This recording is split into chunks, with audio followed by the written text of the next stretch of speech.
രാഹുൽ, ഇവിടെ നോക്കൂ, സലീം കുമാർ ആവട്ടെ, ആരുമായിക്കോട്ടെ, അവിടെ മരിച്ചു കിടക്കുന്ന എന്ന് നേരത്തെ ശ്രീത്ത് പറയുന്നത് പോലെ അവസാന നിമിഷങ്ങളാണ് എന്ന് പറഞ്ഞാൽ അവരുടെ പ്രിയപ്പെട്ടവർക്ക് അടുത്തിരിക്കാൻ പറ്റിയ ഏറ്റവും ലാസ്റ്റ് നിമിഷങ്ങളാണ്. ആ നിമിഷങ്ങളിൽ ഒരു തരത്തിലും അവരെ അടുപ്പിക്കേണ്ടതില്ല. ഒരു അന്ത്യചുംബനം കൊടുക്കാൻ പോലും ഇപ്പോൾ ചന്ത് പൊട്ടിത്തെറിക്കുന്നത് എന്തുകൊണ്ടാണ്? സഹികെട്ട് ഗതികെട്ട് പൊട്ടിത്തെറിക്കുന്നതാണ്. ധ്യാൻ ശ്രീനിവാസൻ പൊട്ടിത്തെറിക്കാതെ എന്തുകൊണ്ടാണ്? അവിടെ പൊട്ടിത്തെറിച്ചാൽ ചിലപ്പോൾ ഈ പറയുന്ന മൊത്തത്തിലുള്ള സാഹചര്യം മാറിപ്പോകും എന്ന ആശങ്കയിൽ ഭയത്തിൽ മിണ്ടാതിരുന്നു പോകുന്നതാണ്. സംവിധായകൻ സിദ്ദിഖിൻ്റെ മരണസമയത്ത് ഇതുപോലെ കണ്ടു. അപ്പോൾ ആ സമയത്ത് പോലും ഒരു സിവിക് സെൻസ് കാണിക്കണമെന്ന ബോധമില്ലാത്തവർ ഇന്ന് മുഖ്യമന്ത്രി വി ഡി സതീശൻ പറയുന്ന പോലെ അവർ സ്വയം നിയന്ത്രിക്കും എന്ന് കരുതാവോ ശ്രീ രാഹുൽ? അല്ല, സെൽഫ് റെഗുലേഷൻ ഒരു ഓപ്ഷനാണ്. പലപ്പോഴും ലിമിറ്റഡ് ഓപ്ഷനേ നമ്മുടെ മുമ്പിൽ ഉള്ളൂ എന്നൊരു റിയലൈസേഷൻ കൂടെ നമുക്ക് വേണം. ശ്രീ പണിക്കർ പറഞ്ഞതുപോലെ ഒരു ലീഗൽ ഫ്രെയിംവർക്കിന്റെ ആവശ്യകത വളരെ അധികമാണ്. ശ്രീ യശ്വന്ത് കോക്ക് ആ മേഖലയുടെ ന്യൂആൻസസിനെ കുറിച്ച് പറയുകയുണ്ടായി. അതൊക്കെ സ്വാഗതാർഹമാണ്. പക്ഷെ അവിടെ നമ്മൾ ശ്രദ്ധിക്കേണ്ട ഒരു കാര്യം കൂടിയുണ്ട്. മരണവീടിനെ കുറിച്ചല്ല പറയുന്നത്, സ്ത്രീകളുടെ വസ്ത്രധാരണവും ഹൈ ആംഗിളും ലോ ആംഗിളുമാണ്. ഒട്ടും പോപ്പുലർ അല്ലാത്ത ഒപ്പീനിയൻ പറയാൻ ധൈര്യം കാണിച്ച ശ്രീമതി മല്ലിക സുകുമാരനെ എത്ര അഭിനന്ദിച്ചാലും മതിയാകില്ല.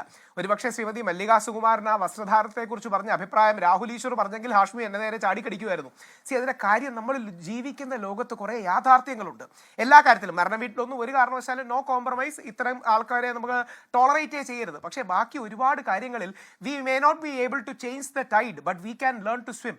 തിരമാലകളെ മുഴുവൻ ശാന്തമാക്കാൻ കഴിയില്ല, പക്ഷേ നമുക്ക് നീന്താൻ പഠിക്കാമല്ലോ എന്ന് ഇംഗ്ലീഷിൽ പറയുന്ന ഒരു ചൊല്ലുണ്ട്. അതിനർത്ഥം എന്ന് പറയുന്നത് നമ്മളെല്ലാം സഹിക്കണമെന്നോ പെൺകുട്ടികളെല്ലാം സഹിക്കണമെന്നോ ക്ഷമിക്കണമെന്നോ അല്ല. അമ്മയുടെ വികാരമാണ്. താങ്കൾ പോലെ പറയാമോ? യുവമാർ ഈ പറയുന്ന ക്യാമറ കണ്ടോട്ട് ഹൈ ആംഗിൾ പിടിക്കും ഹൈ ആംഗിൾ പിടിക്കും എന്ന് കരുതി ഈ പറയുന്ന പേടിക്കണം, ഇപ്പൊ വസ്ത്രധാരണം മൊത്തം നോക്കണം എന്നൊക്കെ പറയുന്നത് അത് ഇഷ്ടപ്പെട്ടില്ലെന്ന് എനിക്കറിയാം. നിയന്ത്രിക്കേണ്ടത് അവരെയാണോ പെൺകുട്ടികളെയാണോ രാഹുൽ? അറിഞ്ഞുകൊണ്ട് തന്നെ ഞാൻ പറയുന്നത് കാര്യം, നിയന്ത്രിക്കേണ്ടത് യുവമാരെയാണോ പെൺകുട്ടികളെയാണോ? അല്ല, അവിടെയാണ് ഒരു അമ്മയുടെ അല്ല അങ്ങനെയല്ല, ഇവന്മാരെ തന്നെയാണ് നിയന്ത്രിക്കേണ്ടത്. പക്ഷേ പെൺകുട്ടികളോട് സ്നേഹമുള്ളത് കൊണ്ടാണ് നമ്മൾ ചില ലക്ഷ്മണരേഖകൾ വേണമെന്ന് പറയുന്നത്. സീതാദേവിക്ക് ലക്ഷ്മണരേഖ വരച്ചത് സീതാദേവിയെ തടയാനല്ല, പക്ഷേ രാവണന്മാർക്കെതിരെയാണ്. അതേപോലെ ശ്രീമതി മല്ലിക സുകുമാരൻ ഒരു അമ്മയായിട്ട് നിന്ന് പറയുന്ന പോലെ രാഹുൽ ഈശ്വർ ഒരു ചേട്ടനായിട്ട് നിന്ന് പറയുകയാണ്.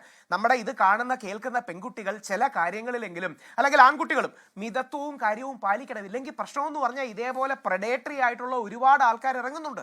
നമ്മുടെ ഇന്നത്തെ പല പെൺകുട്ടികളും ഒരുപാട് എന്താ പറയുന്നത് ഒരുപാട് നെക്ക് ലൈൻ താഴുന്ന വസ്ത്രങ്ങളും സാധനങ്ങളും ഒക്കെ ഇട്ടുകൊണ്ട് അങ്ങനെ ഇടാമോ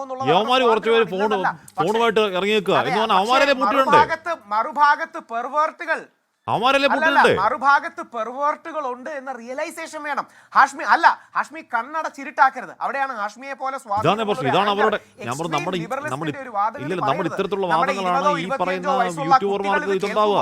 ഞങ്ങളുടെ ഭാഗത്തു നിന്നും ഉത്തരവാദിത്തം വേണം, ഞങ്ങളുടെ ഭാഗത്തു നിന്നും റെസ്പോൺസിബിലിറ്റി വേണം, ഞങ്ങളുടെ ഭാഗത്തു നിന്നും ഡീസൻസിയും നല്ല ബിഹേവിയറും വേണം. ശ്രീമതി മല്ലിക സുകുമാരൻ അത് പറഞ്ഞത് വളരെ പ്രസക്തമാണ്. കാര്യം നമ്മൾ നമ്മുടെ പെൺകുട്ടികളെ